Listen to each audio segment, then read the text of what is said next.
여러분 안녕하세요. 이성애 교수입니다. 홍림복음 세상을 깨우는 말씀을 통해서요. 하나님의 끝없는 사랑과 은혜를 느끼는 귀한 시간이 되시기를 바랍니다. 이를 위해서 오늘 귀한 분들이 패널로 참석해 주셨습니다.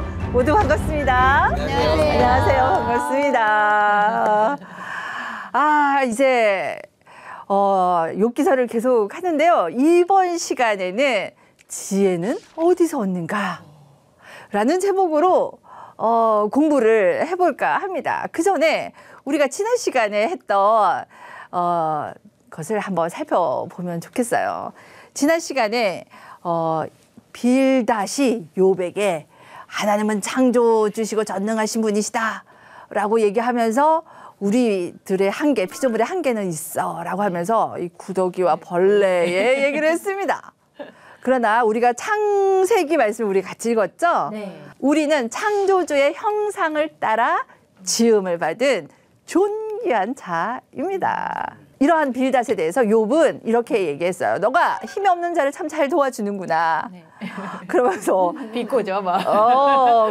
막 이렇게 꼬았습니다. 그러면서 욥은 얘기해요. 이제 빌닷에게 나 너보다 더 잘 알아. 하나님은 하늘과 땅만이 아니라 스올 죽음의 세계까지도 하나님은 관장하시고 통치하신다. 그리고 세 번째로는 하나님이 우리를 치는 악인의 길을 굳게 하십니다. 여기에서 27장에서 욥은 마지막 변론을 이렇게 했어요. 너희를 옳다 하지 않겠다 라고 얘기했어요. 이제 악한 자들은 정말 불의한 자같이 되기를 원하고 하나님께서 판단하시기를 원하는데 어떻게 하나님은 던져버리시고 그리고 사람들은 박수치고 네. 그런 일이 일어날 것이라고 얘기했습니다. 그 말은 하나님은 우리에게 악인의 길을 하나님이 굽게 하신다는 거예요. 그 가운데서 정말 오늘 하게 되는 28장은 네. 신기한 장이에요. 신기해요? 네, 왜냐하면 지혜를 어디서 얻으며 명철을 어디서 얻는고라는 것이 12절과 20절에 두 번이나 나오고 있거든요. 28장은요. 지혜에 대해서 찬양을 하는 거예요. 지금 욥이 고난의 문제 가지고 친구들이랑 정신이 없었잖아요. 네. 그런데 이 28장은 지혜를 어디서 얻을까라고 하며 그 얘기가 나와요. 우리 같이 성경을 조금 이따 읽어볼 건데 지혜에 대해서 찬양을 하는 거예요. 좀 다른 맥이죠. 좀 결이 네. 결이 조금 달라요. 네. 조금 있어보세요. 그래서 이 28장 오늘 배울 찬양은요. 지혜에 대해서 찬양하는데 즉 지혜 찬양 시로 보고 있습니다. 이제 욥이 28장에서 지혜를 찬양하고 29절에서 31장은 욥이 마지막 변론을 해요. 그래서 29장에서는 28장 다음에 지난 세월을 기억을 해요. 그리고 30장에는요. 대조적으로 지금 받고 있는 고통을 묘사하면서 탄식해요. 그리고 난 다음에 31장에는 자신의 삶과 이웃에 대하여 하나님 앞에서 무죄함을 맹세하고 그렇게 하나님 앞에 변론을 해요. 이러한 것이 이제 욥의 마지막 변론이거든요. 그 가운데서 28장인 거예요. 이것이 어떤 자리이냐 하면 지혜의 찬양의 자리를 하고 있어요. 욥기 28장에 대해서 이게 뭘까 하는 학자들의 논쟁도 좀 있습니다. 네. 그러나 욥기 28장은 책 전체의 전개상 볼 때 적절한 위치에 있는데 27장에서 욥과 세 친구들이 변론을 했잖아요. 네. 그리고 난 다음에 29장에서 31장에도 욥이 변론을 할 거란 말이에요. 그죠? 네. 그리고 난 다음에 엘리후가 나오고 하나님이 말씀이 등장을 합니다. 그러기 위해서 이 28장이 준비의 역할을 담당해요. 그래서 하벨이라는 학자는 이렇게 얘기해요. 욥기 28장을 대화 사이에 있는 다리 역할이다. 앞에 라고 뒤에 연결한 다리라고 얘기하고요. 테리안이라는 학자가 있어요. 그 사람은 음악적으로 봤을 때 간주 있죠. 네. 앞에 나오는 간주 역할이다. 뒤에서 이제 엘리후가 나오고 하나님이 얘기할 것에 앞에 있는 전조다.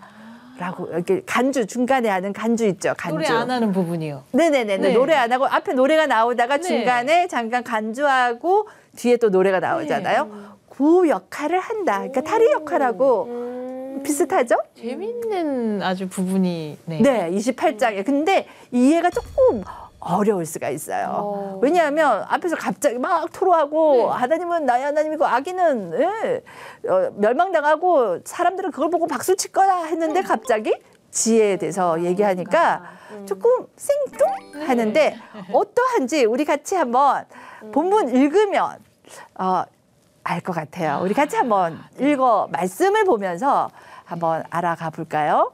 네, 우리 장혜원님께서 28장 1절에서 10절까지가 한 맥이라서 읽어보면서 우리가 어떤 내용에 담겨 있는지 한번 보도록 합시다.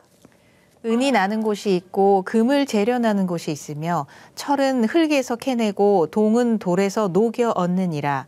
사람은 어둠을 뚫고 모든 것을 끝까지 탐지하여 어둠과 죽음의 그늘에 있는 광석도 탐지하되 그는 사람이 사는 곳에서 멀리 떠나 갱도를 깊이 뚫고 발길이 닿지 않는 곳 사람이 없는 곳에 매달려 흔들리느니라.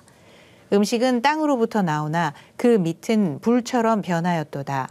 그 돌에는 청옥이 있고 사금도 있으며 그 길은 솔개도 알지 못하고 매의 눈도 보지 못하며 용맹스러운 짐승도 밟지 못하였고 사나운 사자도 그리로 지나가지 못하였느니라. 사람이 굳은 바위에 손을 대고 산을 뿌리까지 뒤엎으며 반석에 수로를 터서 각종 보물을 눈으로 발견하고 누수를 막아 스며 나가지 않게 하고 감추어 있던 것을 밝은 대로 끌어내느니라. 아멘. 아멘. 여러분, 이 본문을 보니 어떤 내용이 담겨 있어요? 이것은 인간의 탐구 능력이에요. 찾아내는 능력을 얘기하고 있어요. 사람은 어둠을 뚫고 모든 것을 끝까지 탐지한다라고 얘기를 하고 있죠. 근데 본문에 정말 신기한 거는요. 여러분, 은과 금을 재련 이러면 우리 현대 지금 하는 것 같잖아요. 그죠? 네. 그런데 욥의 시대가 레위인이 없어서 스스로가 제사를 지내던 시대인데 그죠? 근데 여기에 은과 금도 있고요. 흙에서 철을 캐내고 그 다음에 탐지하고 광석도 내려가서 갱도 깊이 뚫고 그곳에서 찾아내는 능력이 누구에게 있다? 사람에게 있다는 거예요. 사람에게는 이런 것을 찾는 탐구의 능력이 있음을 욥은 얘기를 해요. 아하, 그렇습니다. 여기에서 1, 2절에 은과 금, 광석이 나는 장소가 나와요. 은과 금, 철, 동은요. 인간의 삶을 영위하는 데 필수적인 도구와 용기를 만드는 재료를 얘기해요. 이제 그것을 찾아내고 녹여내고 하는 그 수고와 그다음에 그 탐구 능력이 인간은 뛰어나다라는 것을 얘기를 해요. 그리고 5절하고 6절은 보면은 숨겨진 보물도 찾아내고 있죠. 그죠? 그것을 캐어내는 자의 수고에 대해서 얘기를 하고 있습니다. 9절과 11절에서는 그 강물이나 보석을 찾는 데 있어서 짐승은 찾아내지 못해요. 그런데 사람은 찾아내고 있어요. 그죠? 그래서 1절에서 8절을 말씀을 보면요.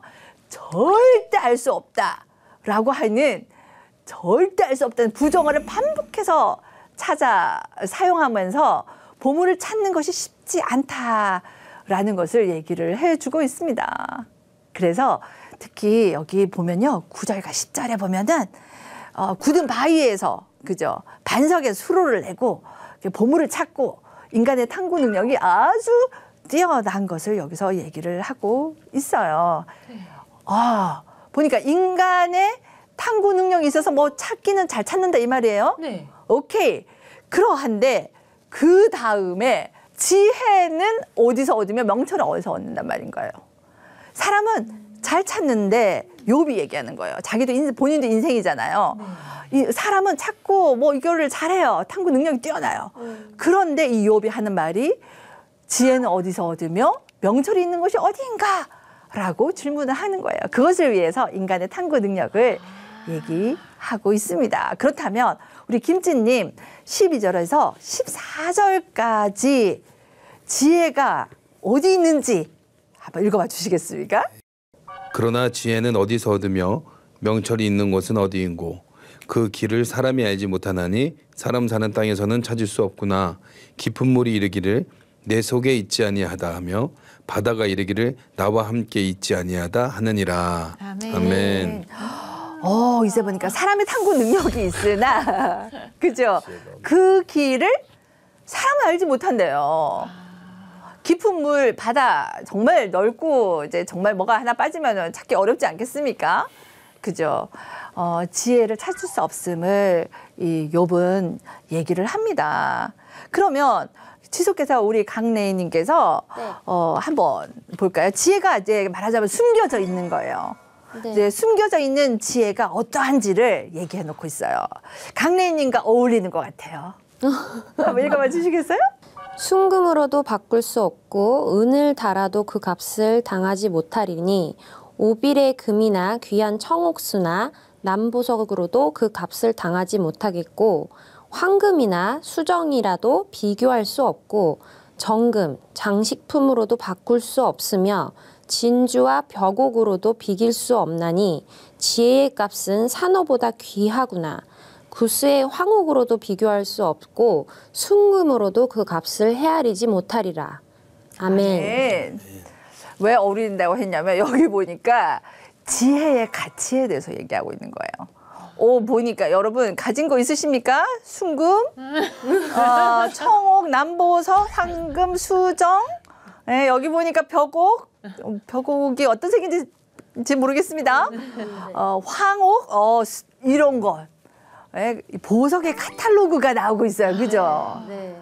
말하자면 지혜의 가치가 이 세상에서 가장 값지다라고 하는 그것과도 지혜와는 비교할 수 없다라고 얘기를 하고 있습니다. 그것을 아직 찾지 못했어요. 어디서 찾겠느냐라고 합니다. 점점 가고 있습니다. 네. 그러면 다시 한 번 더 우리 장혜원님께서 20절에서 22절에 욥이 뭐라고 얘기하는지 한번 읽어봐 주시겠습니까? 그런즉 지혜는 어디서 오며 명철이 머무는 곳은 어디인고 모든 생물의 눈에 숨겨졌고 공중의 새에게 가려졌으며 멸망과 사망도 이르기를 우리가 귀로 그 소문은 들었다 하느니라. 아멘. 아멘. 자, 어떻다라고 해요? 지혜는? 소문만 들렸대요. 네. 누구에게 소문만 들렸냐면요. 멸망이나 사망도 이렇게 지혜를 알지 못하는 거예요. 그냥 소문만 들어서 모르는다라는 거예요. 그러니까 모든 생물도 공중의 새도 지혜가 어디 있는지 모른대요. 이 일을 어떻게 하면 좋을까요? 멸망과 사망도 소문만 들었고 지혜는 찾을 수가 없고 지혜는 숨겨져 있다라고 욥은 얘기하고 있네요. 이 얘기가 지금 2번 나오죠. 그죠? 네. 그래서 한번 보면 숨겨진 지혜가 12절과 20절, 12절, 13, 14절 이렇게 좀 비교가 될 수가 있어요. 지혜는 어디에 있는가? 명철은 어디에 있는가? 그런데 인간은 그 지혜의 장소를 몰라요. 그리고 사람 사는 곳에서 발견도 되지 않아요. 깊음도 바다도 지혜를 몰라요. 앞에서 모른다 했죠. 네. 근데 다시 20절에 욥은 한 번 더 얘기를 합니다. 진짜 모르나 봐요. 그죠? 그죠. 모르는 거와 또 간절히 찾기를 원함의 반복이죠. 다시 지혜는 어디 있고 명철은 어디 있을까? 모든 생물도 새도 모르고 멸망과 사망은 소문만 들었네? 라고 해서 그러나 지혜의 가치는 너무나도 훌륭하다라는 걸 얘기해요. 그렇다면 다시 한번 우리 김치님께서 23절부터 해서 27절에 욥이 뭐라 말하는지 한번 볼까요? 하나님이 그 길을 아시며 있는 곳을 아시나니 이는 그가 땅끝까지 감찰하시며 온 천하를 살피시며 바람의 무게를 정하시며 물의 분량을 정하시며 비 내리는 법칙을 정하시고 비구름의 길과 우레의 법칙을 만드셨습니다. 그때 그가 보시고 선포하시며 굳게 세우시며 탐구하셨고. 아멘. 그렇습니다. 여기에서 결국 인간의 지혜는 한계를 드러내고 하나님만이 뭐 한다고요? 하나님이 그 길을 아신다라고 얘기하고 있어요. 지혜를 찾아가는 길이요? 네, 그렇습니다. 여기에서 말씀하시는 것은 하나님이 여기 보니까 앞에서 읽었지만 지혜로 세상을 창조하셨대요. 그죠? 비도 내리고 구름의 길도 우리가 내리는 우리 치는 법칙도 하나님이 알고 계신다라고 얘기합니다. 그래서 여기에서 보면은 하나님께서 그 길을 아시며 있는 걸 아십니다.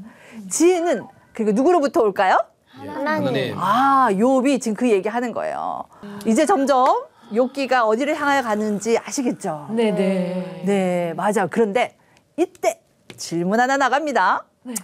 그렇다면 여러분, 욥이 이렇게 찾고 하나님으로부터 온다라고 하는 이 지혜가 무엇일까요? 지혜. 삶을 현명하게 살아가는 힘? 아하. 아닌가? 아주 지혜로워요.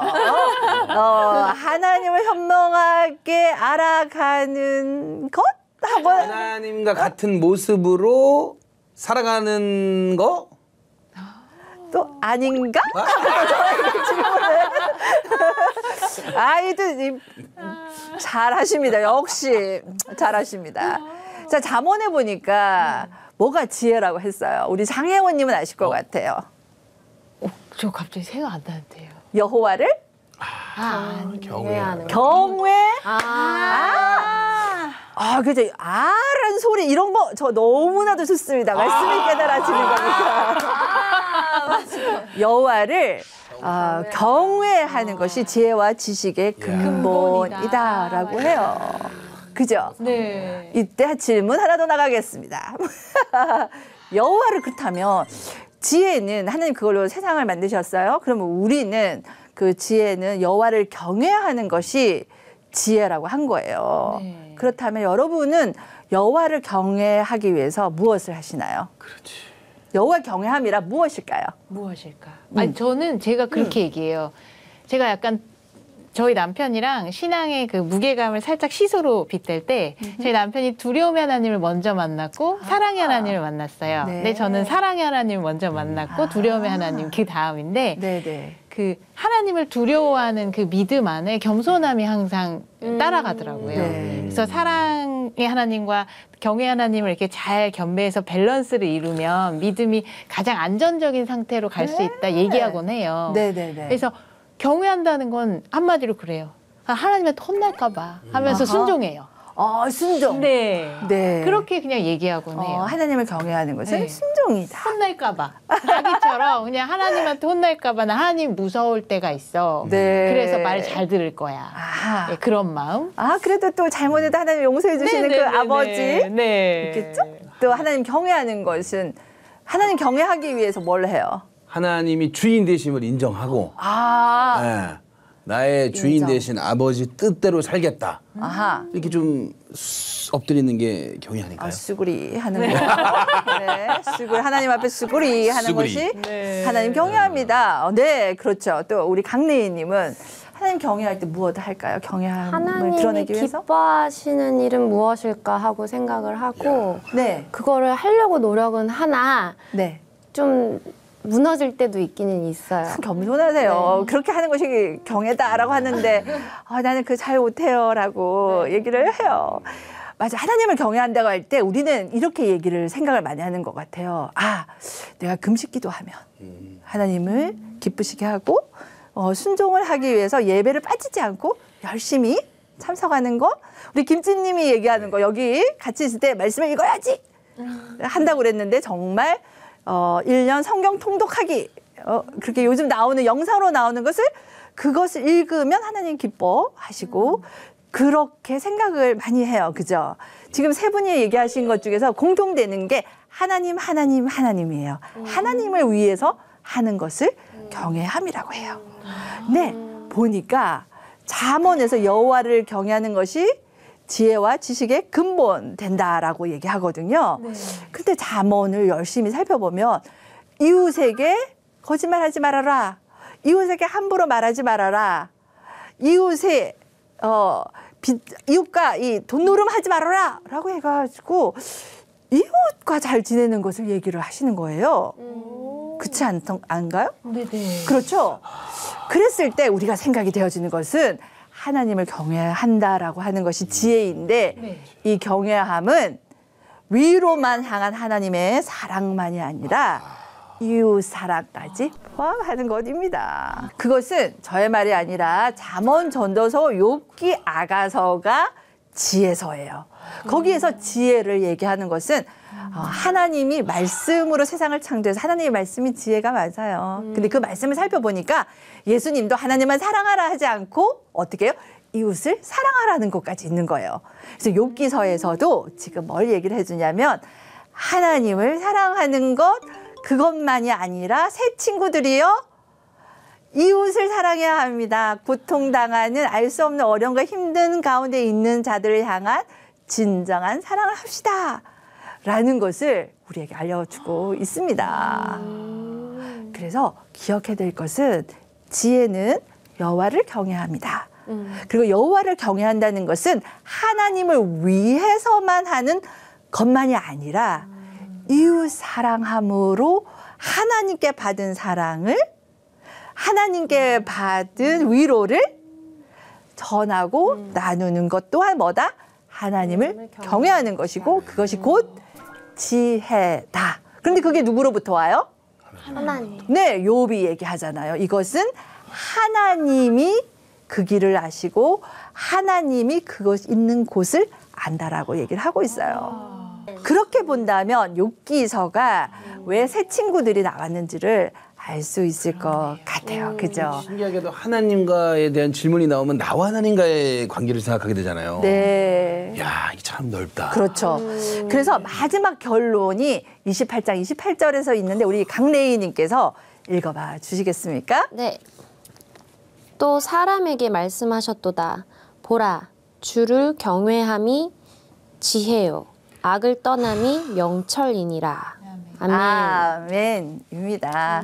주를 경외하고 악을 떠나는 명철이한데 그 악을 떠난다는 것은 이웃과 세상에서 살아갈 때 그죠? 사람과 관계할 때에 악을 행하지 아니하고 하나님의 형상을 가진 그 선대함과 선하심을 전하는 것을 얘기하는 것이겠죠?